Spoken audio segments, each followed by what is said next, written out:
And you know what time it is? It's time for KP's Video News.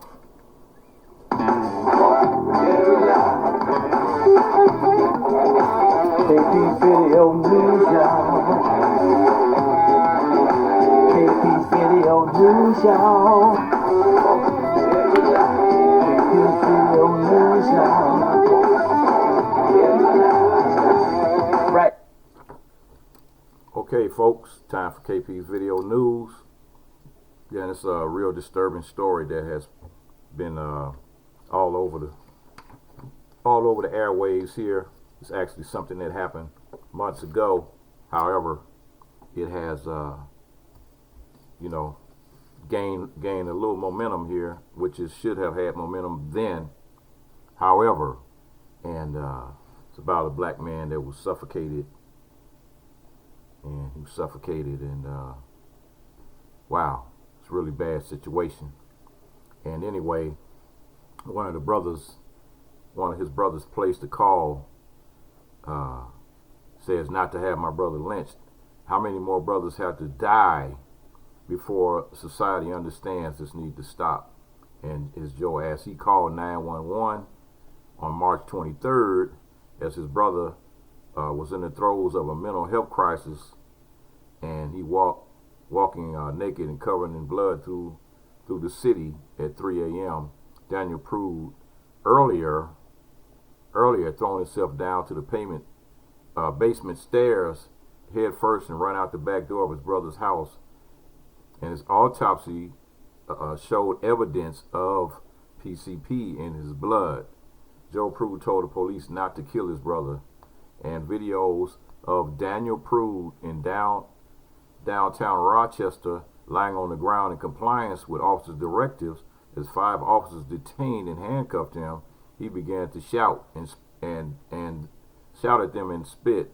He had claimed to be infected with the new coronavirus, and officers placed a spit hood over his head. He asked officers to remove it. At one point, while sitting up, and the police pushed him down. He said, "You're trying to kill me." One officer, identified as Mark Vaughn, is shown in the video using both hands to push PRUDE's face down, while another, Troy Talladay, applies a knee to his back. A third restrained his legs, while Vaughn later reported he had used a hypoglossal nerve technique on PRUDE, using pointed fingers to hit a nerve between his jaw and neck. And so the reports state that Vaughn subdued PRUDE for 2 minutes and 15 seconds before asking, "You good now?" An emergency medical technician arrived and found PRUDE to be unconscious and not breathing. The EMT, Brett Barnes, later told investigators the officer's actions appeared appropriate for what PRUDE was doing and necessary to keep PRUDE from running down the entire street. Police reported PRUDE's heartbeat was restored during the ambulance ride to a nearby hospital, but he was already brain dead, and he died 7 days later. According to body camera footage, when informed of his brother's transport to the hospital by police, Joe PRUDE asked, "So he cooperated?" The police officer replied, "Yes." And then Monroe County Medical Examiner Dr. Granger deemed PRUDE's death a homicide, reportedly citing complications of asphyxia in the setting of physical restraint due to excited delirium due to acute PCP intoxication. New York Attorney General Letitia James' office is investigating the death. In a statement issued Wednesday, she called the death a tragedy. And the officers involved were not disciplined, and they remain on duty. And let's see, the chief of police, Singletary, stated that he could not sanction officers until James's officers finishes its investigation.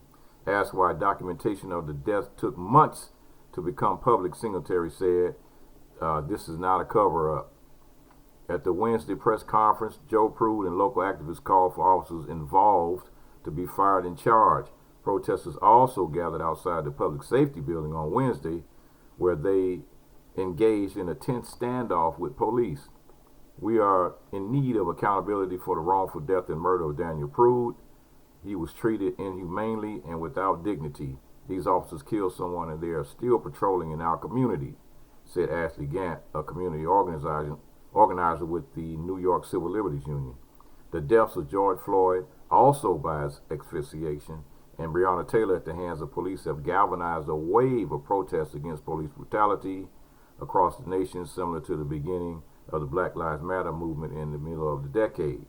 A wider reckoning over race in American public life followed the recent widespread of demonstrations, most recently the non-fatal shooting of Jacob Blake in Kenosha, Wisconsin, where he's paralyzed from the waist down, ignited a wave of protests that has produced conflicts with right-wing vigilante militias that arrive in opposition. And so anyway, the man that suffocated after police in New York, third largest city, put a spit hood over his head, was a loving father of 5 children and had some mental issues, but was harmless and had just arrived in Rochester for a visit with his brother, his aunt said. Daniel PRUDE, 41, known to his big Chicago-based family by the nickname Rail, died March 30th after he was taken off life support 7 days after the encounter with Rochester police. PRUDE was from Chicago and had just arrived in Rochester for a visit with his brother. PRUDE, who was black and had been taken into custody for mental health evaluation about 8 hours before the encounter that led to his death. His death received no public attention until Wednesday, when his family held a news conference and released body camera video and written reports they obtained through a public records request. PRUDE had been traumatized by the deaths of his mother and brother in recent years, having lost another brother before that, his aunt Latoya Moore said in an interview. In his final months, he had been going back and forth between his Chicago home and his brother's place in Rochester because he wanted to be close to him, she said. She knew her nephew had some psychological issues. Still, when he called 2 days before his death, he was the normal Rail that I knew. I didn't know what was the situation. Why was he going through what he was going through that night? But I know he didn't deserve to be killed by the police, she stated. PRUDE ran naked through the streets of Rochester and died of asphyxiation after a group of police officers put the hood over his head and pressed his face into the pavement for 2 minutes, according to the video and records.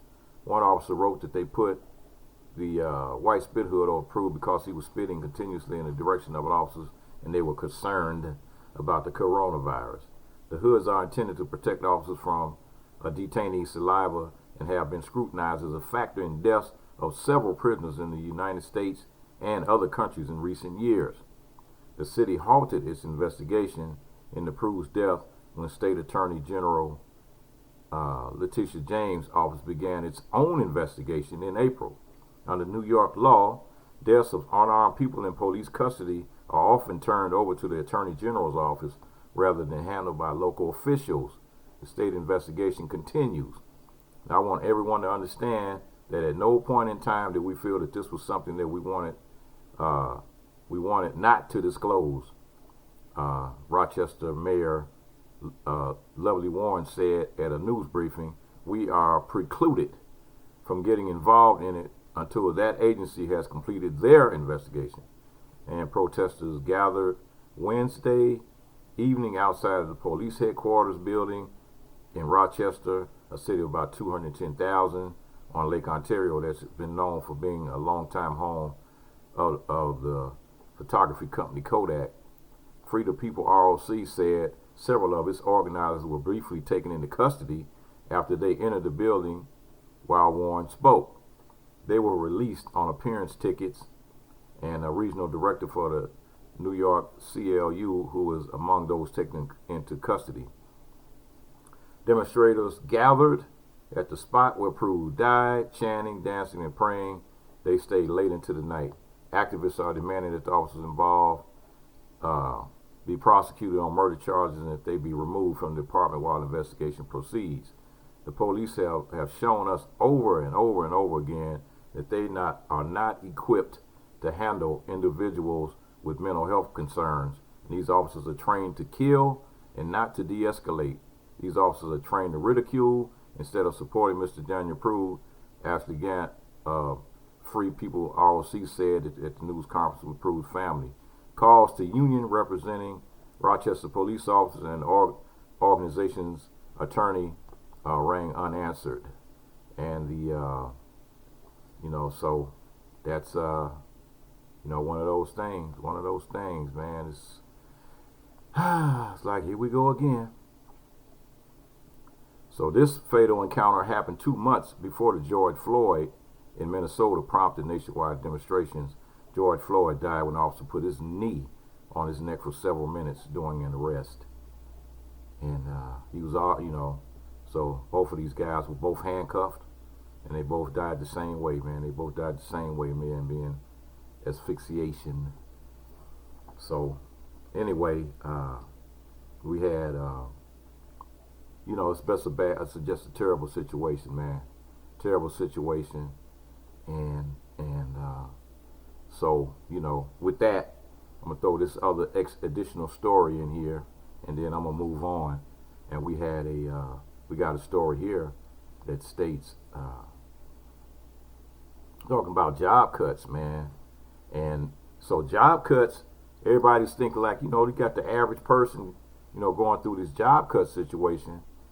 But now the people that own these corporations are saying, well, hey, if we don't have the employees in the factories working, so why do we need these guys? So job cuts come for white collar workers, and there are truly no recession-proof occupations. At the start of the coronavirus pandemic, nearly 40% of low-income workers lost their jobs in March or early April, as many restaurants, stores, and tourism hotspots shut down to slow the spread of the virus. Over that same time period, only 13% of workers earning an income over $100,000 were laid off. Recent job cut announcements by companies clearly indicate, however, that more white-collar jobs are on the chopping block. Ford told workers in a memo on Wednesday that it plans to cut at least 1,400 salary jobs. The company warned employees that layoffs could ensue if there aren't enough workers who choose to leave the company by the end of the year. In announcing that approximately 1,600 workers would be furloughed on October 1st if another bailout of the airline industry doesn't materialize. United Airlines listed over 1,000 management and administration jobs would be included. When you see the layoffs in management and corporate jobs, it's a pure indicator of the economic impact of the recession rather than the lockdown. Since many of these jobs can be done from home and they aren't necessarily impacted by the lockdown orders, it's an indicator that there's a traditional recession happening beneath the surface of this public health crisis. Ford and United Airlines declined to state the exact job titles or salary range that employees would be cut. However, job search websites such as Glassdoor share their salary information with job seekers. According to Glassdoor data, white-collar workers can earn over $100,000 a year at these companies. For instance, project managers at Ford have an average base salary of $112,000, and senior managers at United earn $120,000. When you have a particular acute crisis like this, an unprecedented one like this, there's truly no recession-proof industries or occupations. In general, higher-wage workers tend to be better positioned than wealthy weather recessions because their jobs are more stable, they can have more savings built up, and they have more experience and education to draw on when they're looking for a new job. But I think this most recent round of layoffs is a reminder that there is no perfect shelter from the storm. And, hey, who do you have to blame? Who else but the D.C. dunce? Donald the D.C. dunce Trump. The recession, all this stuff is happening on your watch. So don't blame anybody else for what's going on right now. You talking about, You the best thing that ever happened to the economy, an economy that you inherited that was in place when Barack Obama left office. You tried to take the credit for what Barack Obama did as far as getting the economy back on track after George Bush destroyed it. Barack Obama was successful in getting the economy back on track. You inherited that, lied and claimed that it was something that you did. Now we're going through this recession, and it is a recession. You guys pumped a lot of money into Wall Street to artificially inflate Wall Street with the taxpayers' money. Now all of this is coming to a head, and we're going all the way back to the George Bush recession eras. So, hey, I'm looking at all these homeless people. I don't care what city you go to, there are thousands in every city. So you're talking about millions of homeless people, and you also have the working homeless, the working poor that are out there homeless on the streets that can't afford these super high rents. They have rent in Los Angeles has tripled in the last 10 years. So you got tens of thousands of people out there living on the streets, sleeping in alleys, and thanks to the DC dunce.